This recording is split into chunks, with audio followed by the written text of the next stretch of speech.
into innovation shaping the next generation of construction, modular builds, carbon intelligence, and digital fabrication, and many more things. Please welcome on stage Mr. Tejas Rao, External Investment Manager, NOVA, Saint-Gobain, Mr. Manan Shah, Managing Director, MICL Group, Mr. Parag Saraiya, Project CEO, Rustomjee, and last but not the least, Architect Reza Kabul, President Arch Reza Kabul Architects. Please give it a round of applause for all of the panelists on stage. We have a moderator here, Rahul Sanghvi, who is the Managing Director and Partner from BCG Group, whose work has consistently bridged bold ideas with practical infrastructure outcomes. Please, over to you, Rahul. We have a very illustrious panel here. I'll just kick off the discussion with you, Reza. I think you've been a pioneer in the design field for many years, not just in India, but in many other geographies. How are you seeing designs evolve? Do you think designs are getting more ambitious? And when you look at India versus the rest of the world, do you see a big delta? Do you see that being bridged? What's your perspective on that? Hi. Good afternoon, everybody. If we talk about design, design has been, it's a process, Design has been evolving, design has been changing. We've seen, in the past what used to happen, the type of designs we were doing. And today what we're doing is it's changed. And there's a lot of technology which has played an important role in the entire change with the introduction of a lot of softwares, a lot of AI. Things are changing. Like when I started my practice, it was just on the drawing board and, with the pencil and paper. And we used to draw out a plan and the client used to come and the client used to say, I don't like it, I want to change. And we used to say, okay, come back next week. Today with the innovation, with the introduction of technology, when the client is sitting right there, first of all, we can give him few options, right, sitting in there before he comes in. Once he comes in, we can give him more. He doesn't like something, we can always change it. We can move the building around. We can make him go through the building. And that's all because of technology. And I'm sure with the coming of AI and a lot of other new tools, we're going to even enhance the design and we can, see it before it's even thought of or it's before it's even constructed. So, I think technology is going to be the game changer. It would be good to get reactions from the rest of you as well. From a developer's perspective, are you seeing designs getting more ambitious, bolder? Manan and then, Parag, go ahead. So I think question is very broad. I mean, there are two types of projects. One is a project where we are building 20 towers of repeatable in nature, or you have a very boutique, I wouldn't say designer, but a very upscale luxury building where you don't want it to be like any other building. So that answer is in two parts. Where we are able to repeat the designs, there has to be a lot of standardization, which is the ease of construction. It kind of, blends into that. But if you have a boutique, a high-end luxury where the units are at 20 crores, 30 crores, 50 crores, which are in certain parts of Mumbai, the buyer expects a different design. So you can have your part of the building which is repeatable in nature, but maybe certain facades and all will have to do little bit of a unique. Otherwise, buyers say this is the same copy of your own building or neighborhood building, and they don't want to buy. So we have that challenge as a developer. We don't want the construction cycle to go to 5 years, 6 years, 7 years. Vis-a-vis, we want to give them a unique flavor. And I would say comparing to certain part of other world versus India, we still don't have the standardized components. In US, you will know if I want a window of certain size, there is a library available. Right? In India, there is no standard window sizes. Each developer, each building will have a different window size. Not the thickness of the window, but just the opening. So I would like to see a day where Reza will tell us that I have these 4 sizes and I can give you only design on is one of these four, please select. That is where the design cycle will get compressed and execution cycle will also get compressed. Good afternoon, everyone, and thank you, RealtyNXT, for having me over here.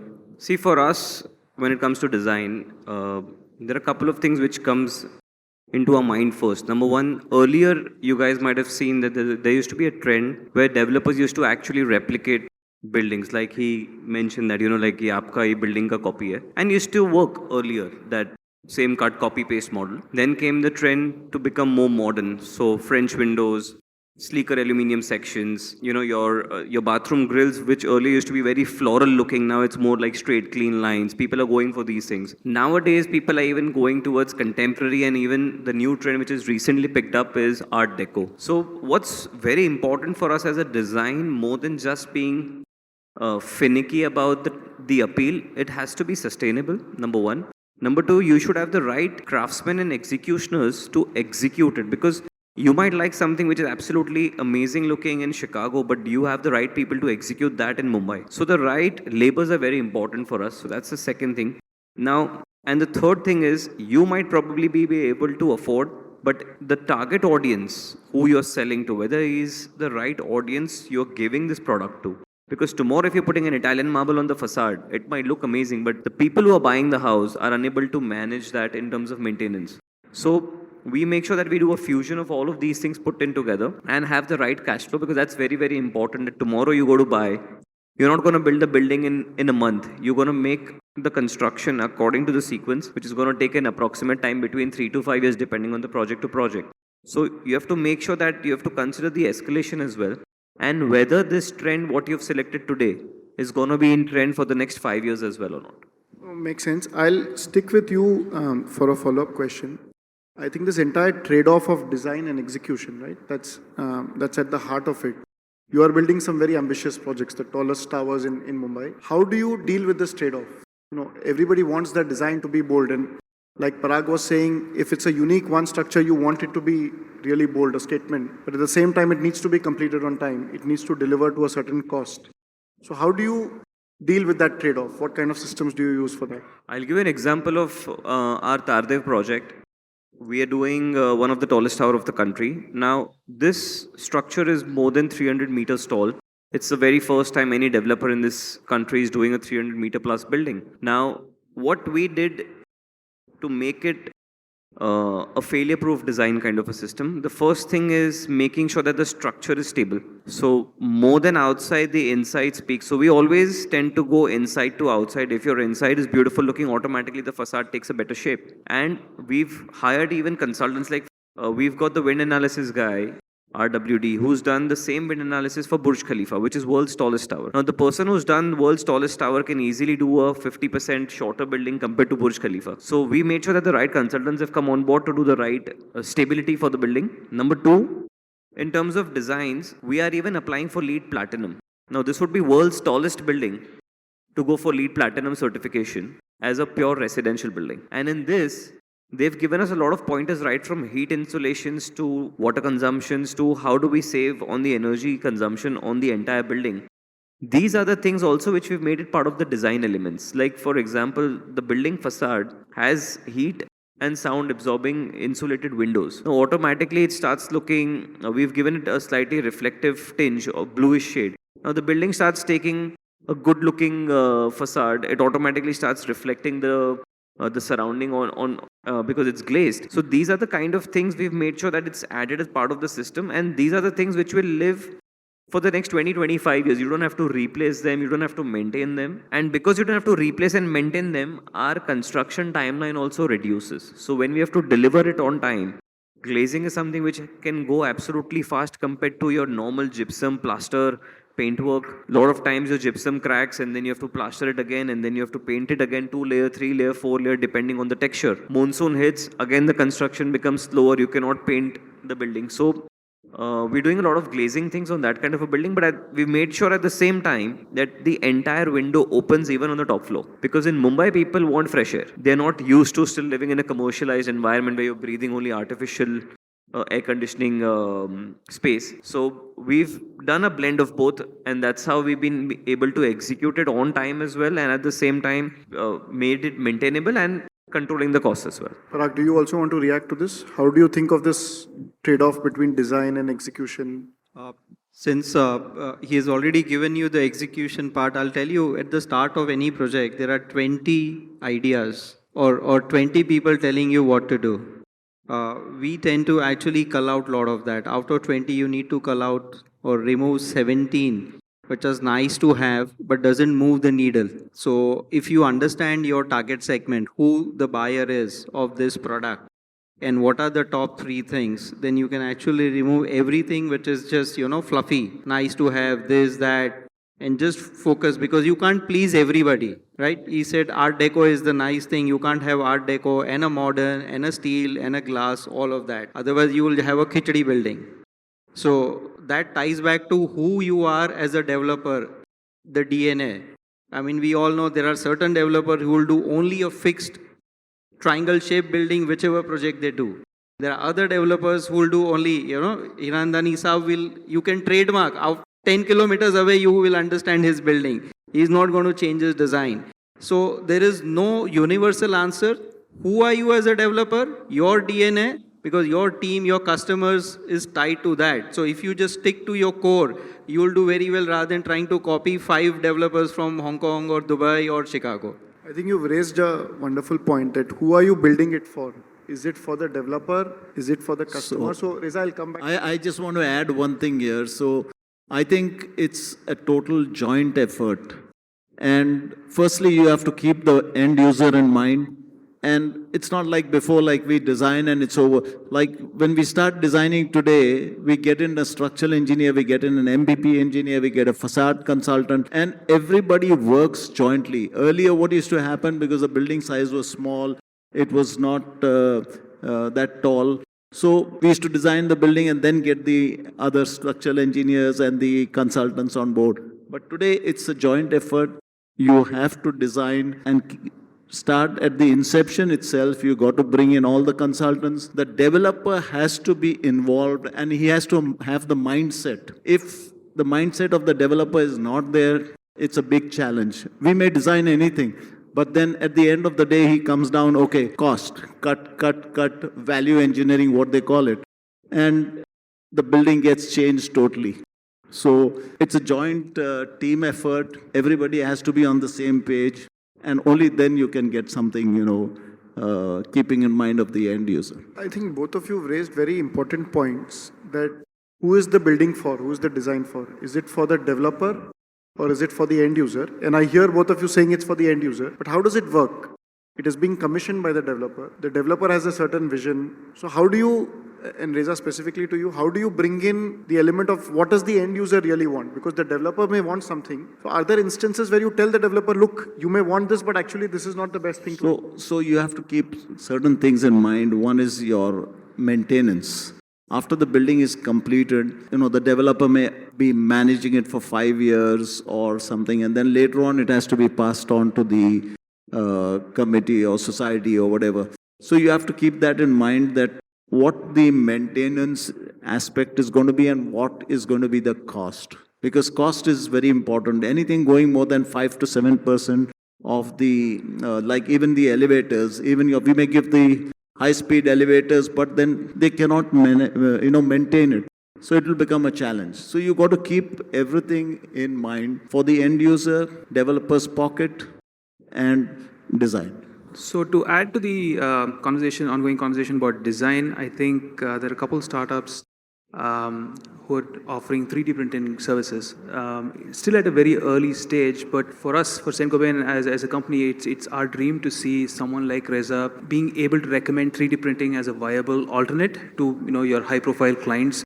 For instance, someone might come to you and say, I want to build a house that's inspired by a bird's nest. Right? And as an architect and as a designer, if you're able to offer that, for us, I think that's a great success. So maybe 3D printing and precast would go some way in solving these problems? Sorry, your voice was echoing. I couldn't get you anything. Okay. Sorry. So I was talking about 3D printing as a viable option that you can offer to your clients. Precast. In India, we've not been really successful doing precast. And we've got 2 from the developer side, and they'll be able to we still have a lot of mind blocks is one thing. There are certain joints, there are certain, the methodology of precast is India is still not developed. We cannot do modular construction still because the end users, we've got a lot of different designs and everything that we have. Whereas if you see overseas, where you're doing the precast, it's all in a straight line and there is no change beyond that. So as Indians, I think we want something new every time and we want something different every time. And so it becomes a big challenge doing a precast in India. I think it will take another few years or maybe it may not happen also. So I'm not very sure. We tried it in certain projects, but we failed. Just to add on precast, the biggest problem, especially in Mumbai, I don't know about the other cities, is the lift and shift. To do any kind of precast, you need to construct it in any of the factories. Then you need to shift it from that factory. Now our 75% roads are less than 9 meters to 9 meters. Now the trailer can never enter that lane only. Number two, the problem is the size of the plot. Right now, still, 80% of the plots in Mumbai are 800 meters to 1000 meters. Then the developers who are developing it, majority of them cannot even afford to put a crane. So you cannot even lift it. So even if the precast reaches at the desired lane of your project, lifting and shifting is a major challenge. And like he correctly said, we are doing a project where I have a 3-bed below, then there's a 4-bed above, and then there is a 5-bed above it. So it's so different in terms of the facade at the top, right from the window to the interiors, that eventually you start either making buildings like New York, Shanghai, Hong Kong and London, where people have accepted nice clean facade, no chhajja. अपने यहाँ पे छज्जे का concept सबसे बड़ा है, like छज्जा तो चाहिए ही, because it rains only in India. So I think it's fascinating that there's still challenges to something as conceptually as basic as precast. And I think if you look at China and India, the contrast is stark. Tejas, I want to come to you. You have a unique vantage point where you are part of a large company called Saint-Gobain, but you are focused on innovative startups and looking at what are the innovative materials and so on. From your perspective, what are the 3 or 4 big changes that you are seeing, which are not just novel, but are also relevant for businesses? What are some big changes that you are seeing? Looking at a full stack of solutions, maybe starting with C-Disc, who just presented earlier. How can we make the process of laying the foundation faster? Going on top of that, modular construction and 3D printing, which then you have a structure very quickly. Going from that, on top of that, how can you finish the interiors quite quickly? So we are currently working with a few startups who allow automated wall plastering, painting and sanding of the walls. And then you have startups like Moderator, who also presented earlier, who offer cooling solutions. And then startups like Headrat and others who are offering eco-friendly materials, right? So these are the broad sort of topics that we're interested in. We're really excited about. So I think I'll come back to the 3 of you as well. From your vantage point, are you seeing some startups which are already making a difference to your business? Because there's a lot of innovation happening, but is there something which is at scale creating impact? Where are you seeing that in your experience? We can start with you, Manan, and then go to the others. In terms of new tech, right from 3D printers to augmented reality to VR solutions, this is started, I think, around nearly 5 years back. To be honest, there's nothing extraordinary out of the box which has come out where everybody's like jumping towards that. But right from construction tech, which is again not pretty new, Maiwan is there, Jumpform is there, all of these things we've all been using it since quite some time. To increase the speed and efficiency, yes, people are moving from AutoCAD to BIM, where you see these cross sections very clearly, and in one drawing everything is clear, right from your MEP, RCC, rest of the things, which helps you avoid problems in the future so that you don't have to do the rework. But in terms of technology, to be honest, there's nothing which can escalate the construction time, because even if I'm doing my one today, I can do like 4 slabs a month today. The same I1 technology in China and the other places, people have been able to cast around nearly 10 slabs a month. But the problem here is the construction timing, the labor strength, the amount which you put to recast the steel above, so that India is slow. So to increase that speed, there needs to be really something absolutely out of the box which can increase the construction efficiency and speed. But in terms of sales and all, yes, definitely all of these things, like I mentioned, right, from 3Ds and augmented reality, it's definitely helping us boost sales, get better customer traction, right, from digital experience to host our NRI customers or people who are not in Mumbai itself, from the other states and cities. It is helping us convert customers definitely faster. I have a very different take on this. I think we as a developer community are in primitive age in many aspects, right? Which he said. So we have Salesforce on sales side, CRM marketing is pretty advanced. When it comes to actually procurement, especially the contracts, the billing cycle and the construction cycle, for various reasons, whether it is, and we all think just because technology exists in Dubai or US, it's very easy to implement here. The answer is no. There's a huge resistance to change the existing practice. Somebody who's been doing it something for 22 years, unless there is a regulatory push or the pain or the cost is so high, right? So River Sand stopped in 2008. My one came in a little bit ahead of that. RERA came in where we had to say, oh, this is my floor plan, it's not changing, or I need consent, right? How many of us still have GFC when we start a project? And at what stage? We all know where we are. We are always struggling against the time. So I think I see a little bit more pain before the technology becomes so affordable and it almost becomes a necessity where either the staff will be told either you do it or you are not in the game. So that is where I see, and that's going to happen very fast in next 5 years. So yes, we have not been doing it, but the pace is something which all of us will take us at a surprise. And these are all some of the panelists who came in and did their demo will be useful.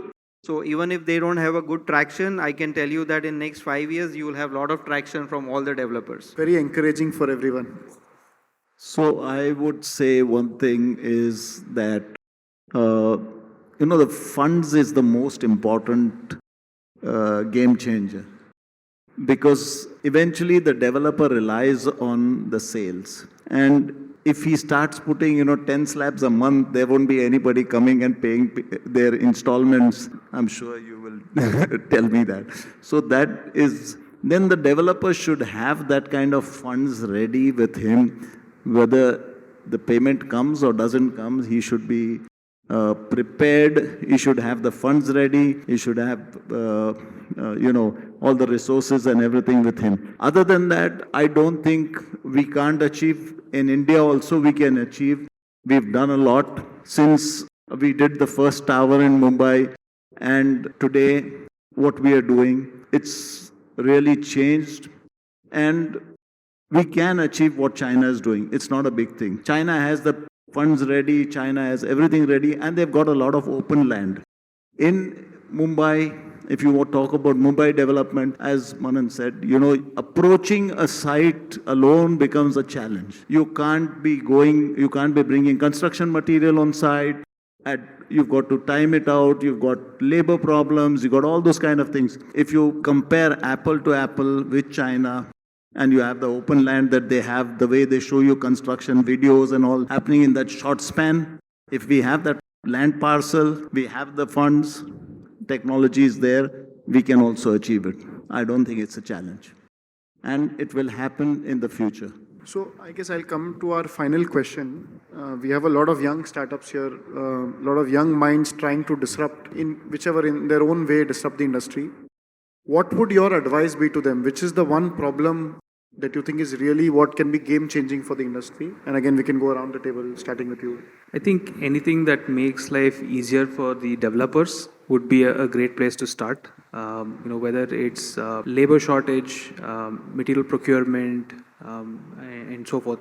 Anything that makes lives easier for the developers automatically will be valuable. Sorry, I'll just push you a little more on that. I think what you said is perfect, that making it easier for developers, but within that, any specific areas of guidance, if something comes to mind? I say that labor shortage can be solved up to a certain level. Beyond that, we'll start seeing automation on the construction sites. So robotics, bringing in automated solutions on construction sites would be interesting. If there's anything which really slows down for nearly majority of the companies, I've observed it in small firms to large firms, is the coordination. The coordination right from the inception thought of, I want to build something, till the time it gets executed. So right from the inception, that the coordination from the internal team to architect, drawings comes from the architect, then it goes for corrections, then to the sales team, marketing team, engineering team. This inter-department coordination system, doesn't matter how efficient you are, that's something which I've always marked, which slows any company, because मैंने sir sales वाले को दे दिया था plan, अभी उसने आगे नहीं भेजा, या मेरे पास आर्किटेक्ट्स आया नहीं, मैं फॉलो अप कर रहा हूँ, रेजा जी 5 दिन से प्लान नहीं भेज रहे, just example.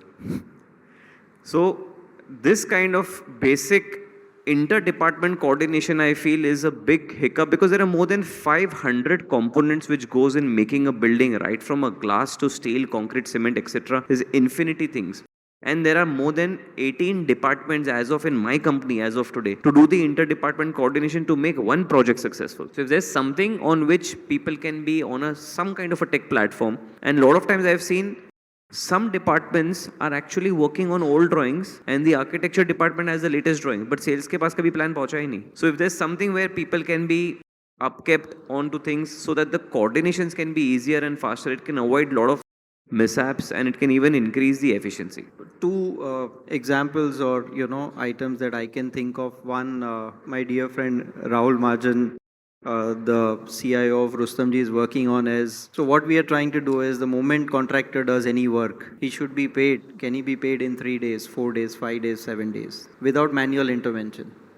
So all the labor wages entry or the bills are uploaded on BIM. It gets scanned, 90% accuracy with AI, very minimal manual intervention, and that whole process, including the payment to that vendor, should happen. Actually, it should be in a day, because it's just one business cycle for payment. So that process is on. Second, I would just say we are all in many ways overstaffed. When I say overstaffed, is exactly what he's saying. There's too much of coordination effort. Developer ke office mein kya hota rehta hai? There's only coordination meeting 80% of the time, because we are trying to tell him what are the changes. Because one buyer bought something, he wants a change, and there is this contractor who is not performing and all that. If we are able to force ourselves that we will work with 50% of our staff, means we are forced to automate a lot of this coordination. Again, it ties into the startup. If you can tell me the picture, the status, the drawing, coordinate with, if our SAP, Salesforce and BIM 360 can talk to each other, which I don't think they are even talking. It's those big vendors are also at fault and they need to pull up their socks. If we can do that, we can do double the work with same team, or we can do same work with half the people. And that is where the speed will increase. Because that is the need of the hour. Otherwise, Indian developers will take too long to build buildings. Buildings will become hugely expensive. We need to figure out a way. What is happening is not sustainable. I think there are a lot of moving parts to this entire thing. One is our regulatory. We've got MADA, we've got slum, we've got 33.7, 33.20B, 33 this, that, so many things. I also get confused. I don't know. So there are too many of these things. We should come down and we should have one platform where we know that this is the area, because we start a project and halfway down the line the client comes up and नहीं अभी वो 3320B में है ना, वो इतना जास्ती FSI मिलने वाला है तो हम लोग उसको चेंज करेंगे, नहीं अभी वो क्या है, वो पार्किंग का ये मिलने वाला है, ये होता है बाजू का रोड का ये. So, I mean, it's a mess. We go back and forth, and the developers are lucky. In India, we don't charge them, time and money. Time and, working this thing like we do in US. If we do that, then the business would be really this. So I think once you freeze, like when we are doing a project in the US, once we freeze a plan, firstly we submit the plans to the regulatory for architecture, MEP, structure, landscaping, water, everything, all the utilities, lighting, what is the lighting effect of our plot on the surrounding houses or the buildings, whatever. And once that is approved, no changes, you go ahead and bang the building out. But here, because of these regulatories, because of the changes that we do, the project gets delayed. So I think we should have something, which is one platform, and I think we can do better and we can finish projects faster. Thank you, Reza, Parag, Manan, Tejas. Thank you for those inputs. Thanks to everyone for listening in, and Kritika, thank you for inviting all of us. Thank you, Rahul, and thank you. You've been an amazing panel, great discussion. with the audiences, with all the construction tech and the audiences will love to, I think, ask few questions. If you might take up 2 questions, somebody from the audience, if you have questions for the panel. Yes. Please pass on the mic to the lady. Good evening, panel. Here. Please See, raise your we hand. talked about the design and everything, it's good. But where are we bringing in any sustainable elements in your design? There, nobody spoke about any kind of sustainable elements at all. Is there anything coming in that area? So thanks for that question. I think I briefly touched upon the sustainability aspect when I talked about closing the loop. What do we do with construction waste, and also including sustainable materials to start with. That's where I mentioned Headrad. So Sangeeta is here from Headrad. They offer cardboard-based honeycomb panels, which is a sustainable alternative to light gauge steel frame construction. So we work with other startups to identify what are the sustainable materials we can put into a building to start with, and then look at how we take care of the end of life, close the loop, use recycling technologies to reclaim materials from the construction sites. Thank you. I'll be able to take 2 more questions. Yes, please pass on the mic to the gentleman. Would love to hear everyone's thoughts on BIM adoption for the execution stage. We all know it's being used for the coordination stage a lot in design, but it on paper is a great tool for execution, but it's not used usually. So any thoughts around what could make that better? So we do a lot of BIM for our own purpose in India. Overseas, we are using BIM extensively, and it is handed over to the GC, what we call the contractors, and they actually implement it. So you get all the clashes and everything addressed at the time of design itself. But in India, unfortunately, we do not have a lot of the services consultants and structural engineers still using BIM. We are using BIM. We are using BIM LOD 300 and works very well. But the mindset has to be there. We have to change. We have to get it implemented. It's a very good tool, actually. Got it. Thank I'll you. maybe just ask a follow-up question to what he asked. I think this entire area of BIM, I was speaking to one of the largest developers in India recently, and he said, look, we want to move to BIM. There are 2 challenges. One, the ecosystem is not ready. Like you were saying, I want to do it, but my designers, etc. are not ready. Second, he said, look, I still want the flexibility ki design change kar sakta hu. Kal ko mere ko extra FSI mila, to I want to, with BIM, I have to have more discipline of sticking to the design. No, not really. You can change it. In fact, when you're working on BIM, if you want to change something, you can change it faster because you change it in plan, you're changing in 3D. So it becomes much faster. So in your mind, you think it's a matter of time? The industry will shift at some point? Yes. Like he mentioned, even if developers want to, number one, your in-house staff has to be trained for BIM. The problem is the people who are passing out from college, junior college, and getting their first jobs, they've ideally been trained on AutoCAD, which is at any of the architectural schools and colleges. Second, BIM is currently at a cusp like a USB-A and USB-C. जब तक उसको mandatory नहीं करोगे, iPhone पे जैसे Europe ने mandatory किया था कि USB-C करो, इसके लिए USB-C आया. But जब तक वो मैंडेटरी नहीं होगा, India is still 10 years away from BIM, at least. So we trained our entire team in batches. We trained them on BIM, but we took a undertaking that you're going to be working with us for so many years and all. They learned it, but they moved on. But then we switched on, and now whenever we are getting new employees, we are getting new team, we insist that they should be knowing BIM. So either they go, they learn BIM and they come. So I think that's going to change that way. Should we take one more? Yeah, we can. I think conversations like this can go on and on. I don't think the other panelists can, but definitely we can take one more question from the audience. So here, he raised his hand first. Sorry.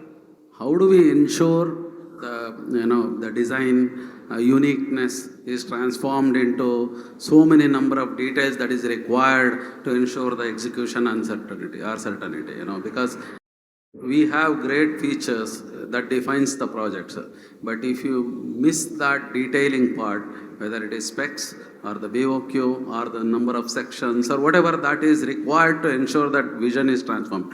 How do we ensure that? That is one question. Second question what I have is, the designs, end of the day, whether it is unique or regular, everything has to be transformed into set of documents. Like, so at what stage do you recommend the procurement? Do you want to go for 100% closure of all designs?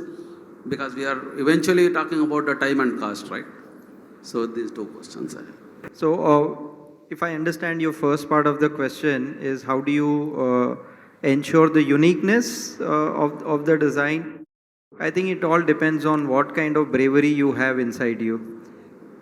No, seriously. So we execute a project where it was a very unique material, only 2 vendors in the city or contractors had some execution experience.